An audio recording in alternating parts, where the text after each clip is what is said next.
அருமை. அவனே யார்? ஒரு நிலவு கேள்வி என்பது மிகச்சிறந்த suspense plus mystery plus emotional கோணத்தில் செல்லக்கூடிய தலைப்பு.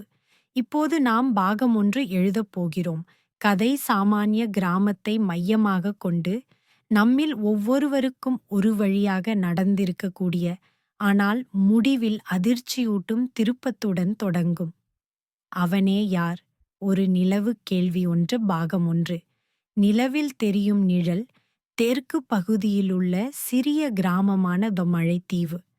மழைக்கு பெயர் பெற்ற இந்த கிராமத்தில் மக்கள் இரவு நேரத்தில் சத்தமில்லாமல் வீட்டுக்குள் அடைக்கப்படுவார்கள். இரவில் வெளியே யாரும் போகக்கூடாது. இது அந்த கிராமத்து பழக்கமாயிருந்தது.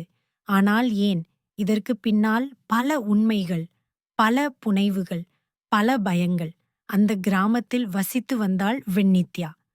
10ஆம் வகுப்பு படிக்கும் புத்திசாலி, துணிவான பையன். அவளுக்கு இந்த இரவு பயம் புரியவில்லை. ஒரு நாள் அவளது தந்தை, நித்யா, இரவு 9க்குள் வீட்டுக்குள் இரு. நிலவெழும் நேரம், அப்போதுதான் அவன் சுற்றி வருவான் என்றார்.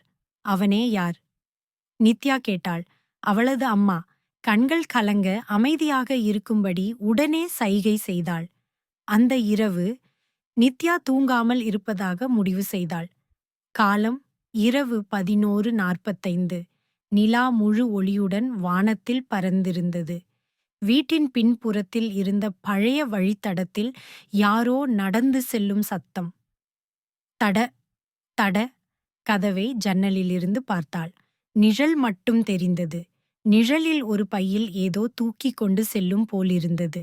அவளது உள்ளம் அதிர்ந்தது. இவன் யார்? அவனே யாரா?